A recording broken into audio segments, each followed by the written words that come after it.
Hey, what is going on, Scatterbrains? Thank you for coming back to another episode of Scattered Brilliancy. Happy 2024. Today is February 1st, the first day of Black History Month. And I didn't make a resolution for this year, but I said to myself, okay, 2024 is starting, and this is off the heels of the last video that y'all saw that I posted about my struggles of being an entrepreneur post-teaching. I said I've been letting my YouTube channel kind of just fall by the wayside. I need to get back on that. So I was like, okay, Travis, what you need to do is you need to post at least one video a month. Okay, it's February 1st. I've already not met that goal. But I have a couple of ideas about how I can play catch up. I wanted to make a video today just to check in again and to say I'm kind of tired of making check-in videos, you know, just to be perfectly honest. And I'll be willing to bet that the majority of you are probably uninterested in check-in videos. You want to see content like I used to provide, and you want to see different stuff. And in the past, I've asked, what is it that y'all want to see? So we'll talk about that later on in this video. But I do want to do another check-in when it comes to really talking about how 2023 was as an entrepreneur. I don't really plan on making this video super long because I'm a carpool dad now, and so I have to go get in line to go get my daughter from school. It's been great as well. Overall, 2023 as a entrepreneur was good. I would even say great. When I walked out of the school in January of last year, it was a little bit of a struggle. You know, just to be fully transparent. I don't remember what I said in one of my videos when I first initially talked about leaving teaching. When I knew that I was ready to go, I knew that I couldn't leave until I had a cushion, because that is just the smart thing to do. A husband, I'm a father. We have a whole house to, you know, take care of and all of that kind of stuff. And so I knew I couldn't just up and quit my job as a teacher. I needed to be smart about the way that I left, and that meant you need to have some money in the bank. And one day I looked at my 401k and I was like, for the amount of years that I've been teaching, this amount that's in my 401k doesn't make sense. Like, it wasn't nice, it wasn't good, it wasn't high, you know what I mean? It was just like, I've been teaching for over 10 years and this is all I have to show for it as far as, you know, 401k is concerned. And then I was like, wait, this could be my cushion.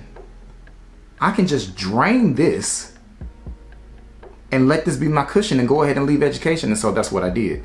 I requested for all the money that was in my 401k to be withdrawn from the account that was automatically coming out of my check as a teacher, and then the state was matching. I just took all of that out and I used that as my cushion. But when I left teaching in January, teachers here in Charlotte only get paid once a month, and that's at the end of the month. That's it. Ain't no bi-weekly, you get paid monthly. And teachers are only 10-month employees, so you only get paid 10 times a year. They used to have a thing where they would take your check and divide it up and pay you 12 times, and you know, over the summer you at least get a check because they withheld something from those 10 months. They had stopped doing that, I think the year before I left, or the year that I left. And so I left at the beginning of January. January 3rd was my last day teaching. And I remember when I got paid at the end of January, I looked at that check like, what is this? Because I had worked all of December. When I got paid at the beginning of January, I was looking at that check like, what is this? I worked all of December. Where's my money? And I was like, I had annual leave days, which are like PTO days, and you're supposed to get paid out for all of those. And my check was not reflective of that. And I remember calling the the school district office, and they were like, yeah, we paid you out. That is your correct amount. And I was like, oh my gosh. And then to find out that the retirement refund check was going to take even longer than I was told it was going to take to come.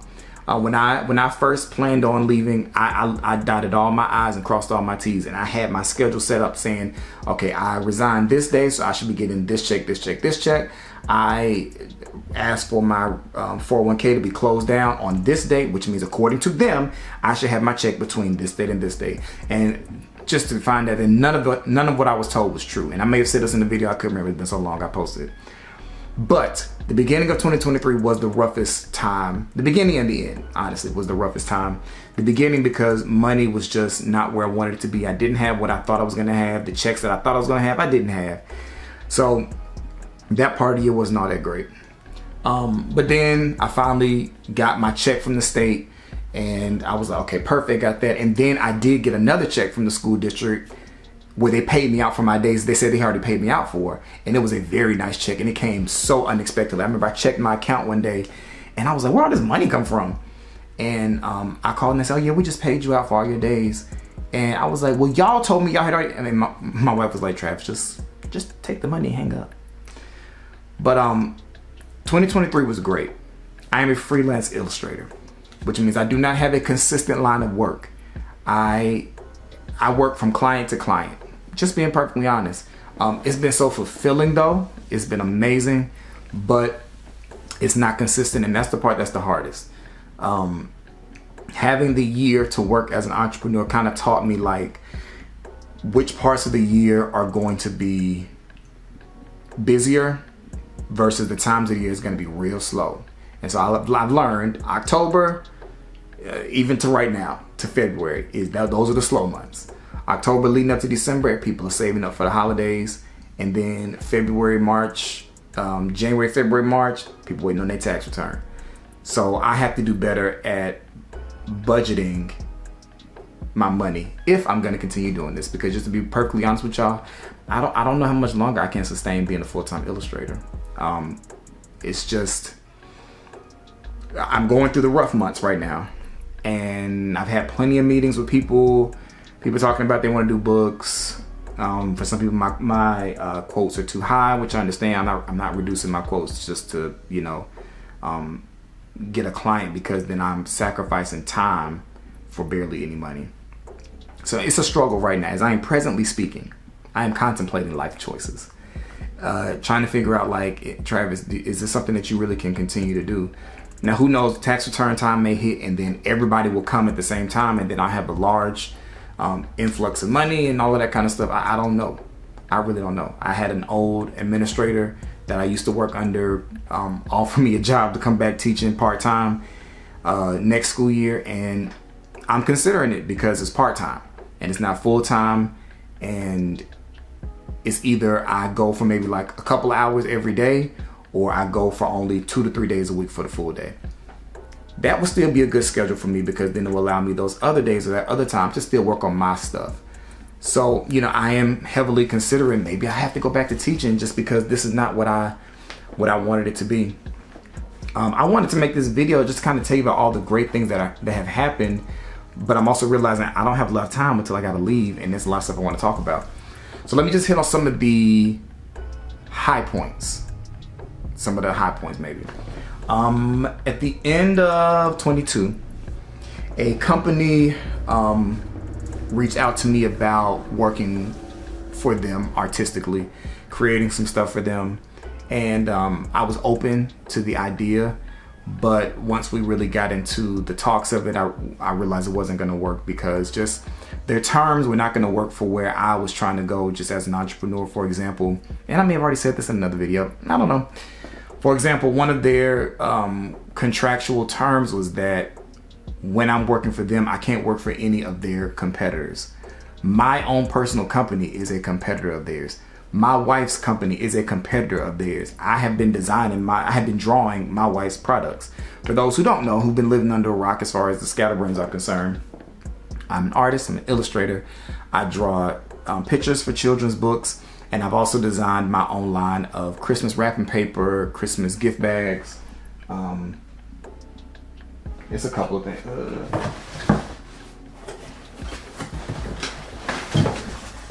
This was damaged, but because Christmas is over. But so like I have my own line of Christmas wrapping paper that I drew the pictures for, I manufactured, all of that kind of stuff. Well, this particular company does that as well. And they liked my stuff so much, they wanted me to come and join them. What we talked about in that initial meeting was they were going to buy out all of my inventory, sell it on their website, and then I would just start making new designs for them. And I was down for that. But like I said, that whole thing about I can't work for a competitor, and I'm married to one of their competitors, they had concerns like if I started working for them, like I was gonna share their trade secrets and stuff like that. And my rebuttal to that was, if I'm under contract that I'm not supposed to do that, then I'm under contract, and y'all can just sue me if you felt like I was. Like, I mean, I'm not, granted, you know, me and my wife have our relationship is separate from business and stuff, but needless to say, it didn't work.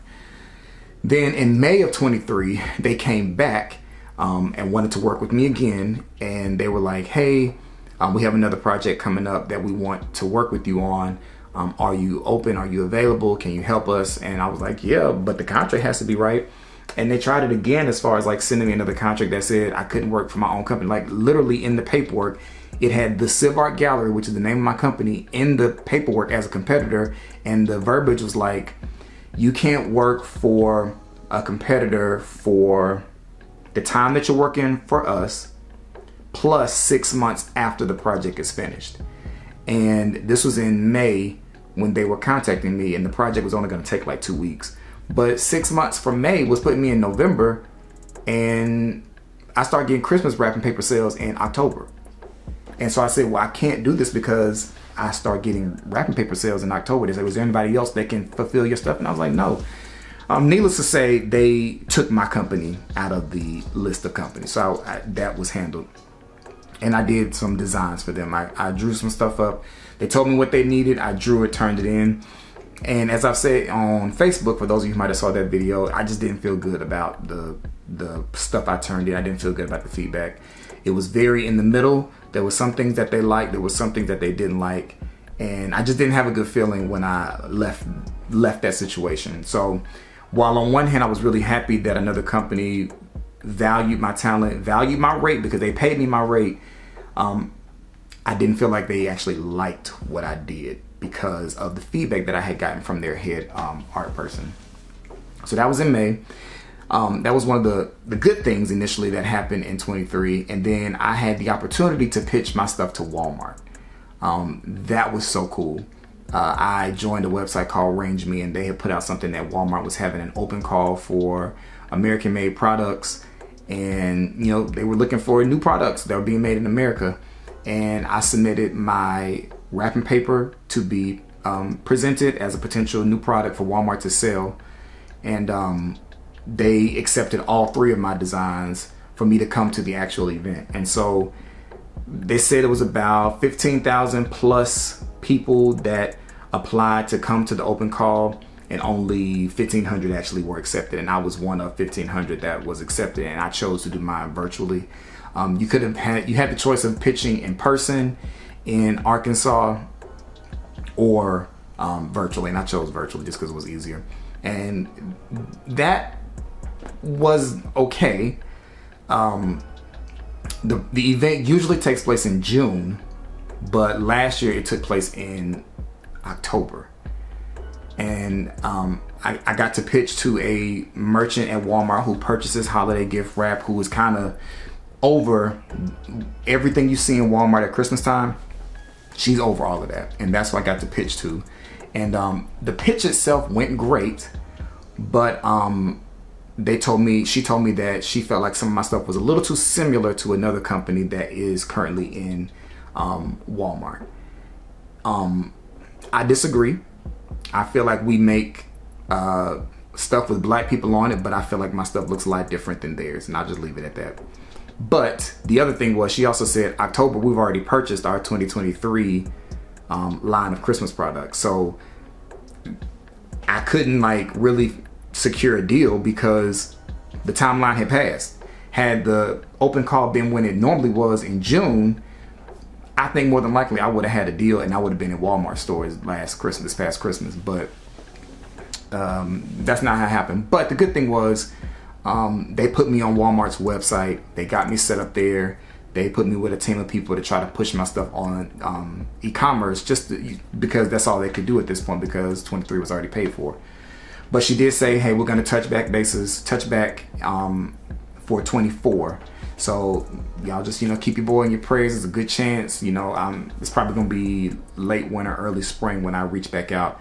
I've started creating new designs that are not with black people on it, just to be honest, because I'm not relegated to only designing stuff with black people on it. I can draw any and everything. So if you've seen my Instagram, So I've started creating new designs to pitch to them later this year. And so, and the prayer is that they love it still, and that they order it for all their stores, and that I can come on here later this year and be like, hey, y'all gonna be able to find my stuff in Walmart. So that's another good thing that happened. So I had some positive moments as an entrepreneur, but the lowest moments definitely were finance concerned. I did pretty good at putting my money where it was supposed to go, because that's the thing. When you're an entrepreneur, you have to make sure you are dividing your money up correctly. So I would get paid from a client, and that money was getting split like 5 ways, because you got your business overhead, just business related expenses. You got my personal bank account that it needs to go into. You got my joint bank account with my wife, a tax account. Like, you better have a tax account so that you can pay Uncle Sam his money.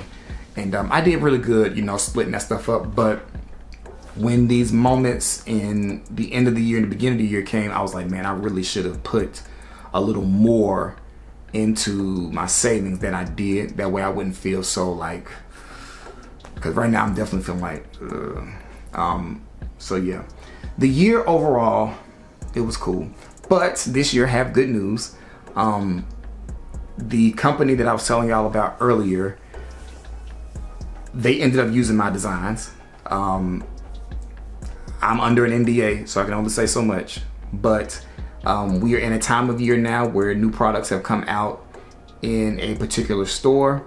And I wish I could tell y'all what store it was, because I would tell y'all, hey, if y'all go to this store, you're gonna see several products that have something on it that I designed. I went to the store. I've been to the store a couple times, just to different ones, to see like what everybody has. And it's been so cool seeing things that I drew on products in the store. Because now my thing is, I want to see products that I designed with my business name on it in the store. Now that I see my designs in the store, I want to see stuff that I actually own in the store, because the stuff that's there right now, I don't get any residual money from. They paid me my one-time fee, and that was it. They are benefiting off of my designs, and I want it to be that I am benefiting off my designs.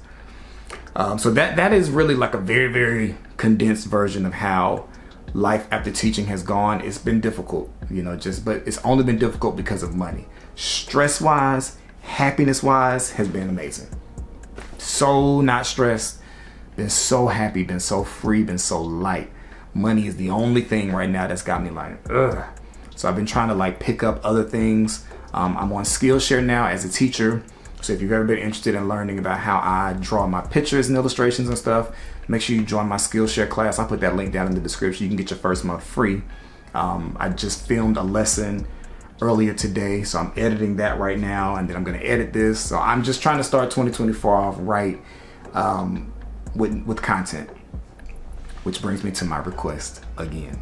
I'm going to be doing another video. I'm probably going to have to record it tomorrow, obviously, because it's almost time for me to go. But I'm going to do another video about the shows I've been watching recently. And I want to find out about some shows that y'all think I should review/react to. I'm not really sure how the reactions are supposed to work, because I'm not sure they're supposed to be like me watching it like all the way through. I don't know how that works. So somebody explain that in the comments. But what shows would y'all be interested in me talking about? In the video that I'm going to talk about tomorrow, I'm going to talk about what I'm currently watching reality-wise. Real Housewives of Potomac, Married to Medicine, Traitors, which comes on tonight, The Floor. So I'm going to talk about all of that kind of stuff. But I want to find out what are some other shows that y'all want me to watch and review. I did see that Love is Blind. Never watched it. It features Charlotte people this upcoming season that starts on Valentine's Day. So I have full-on plans to watch Love is Blind and review it. I think it's like 12 episodes, but they come out like all together almost. So I got to figure out how that's going to work. But my plan is to watch Love is Blind and review that. But yeah, I just wanted to touch in with my scatterbrains, let y'all know how things have kind of been going very quickly, but just to find out exactly what y'all want to see. I know vlogs, family vlogs have always been something that comes up. I just don't know how I feel about my kids being on YouTube anymore, just being honest. But I'm more than open to hearing all the things you have to suggest. And I'm looking forward to seeing y'all a whole lot more in 2024. All right, so I'm not going to hold y'all much longer.